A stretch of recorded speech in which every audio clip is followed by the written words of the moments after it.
Here are a few tips on how to engage your kids in more serious arts and crafts that use sort of like foundational building blocks that are important to like real artwork, but are not going to put a huge amount of pressure on them or make them bored or upset. As someone who co-runs a private art academy, what we find with a lot of parents is that they want their kids to produce really good work and the kids just want to have fun. So here are some things that we do to sort of mix those two together so that the work that they produce is satisfactory to the level that the parents want them to work at, and so that they enjoy their time with us and that they come back every week like excited to be there. So one wonderful thing that you can do because you're at home and because we have very small classes is that you can tailor students' projects to the individual. So finding a coloring page, making everyone color the apple red, etc. It's not going to be interesting to the kids because the kids are not bringing anything of themselves into this project. This is for 4 to 7-year-olds mainly, but we do also teach 8 to 10-year-olds at mincreativeart.com.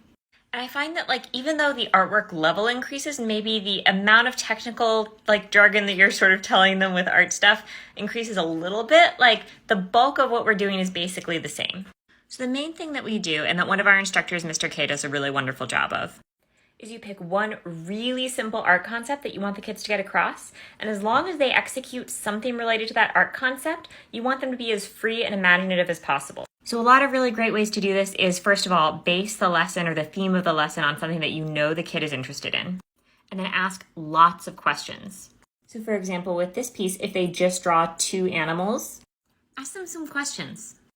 Who are the animal's best friends? Can you draw them? Where does the animal live? What is their favorite food? If their favorite food is like a piece of toast, can you add their toast? How does the toast get to the jungle? And even though your questions are often very logical, the smaller the kids are, their answers will be so inventive. They're not going to, they're going to say, oh, well, the toast truck that works for the jungle is going to deliver all the toast for the monkey. And so you're like, okay, well, let's draw the toast truck. How does the toast truck get through the jungle? Is there a road? Who builds the road? Is it a jaguar? Stuff like that. And as long as you don't ask the kid what the answer is, the question mark. So for example, asking like, oh, is there a jaguar? If you leave it completely open-ended, you get really creative, fun responses, and it leads to some really fun, inventive artwork.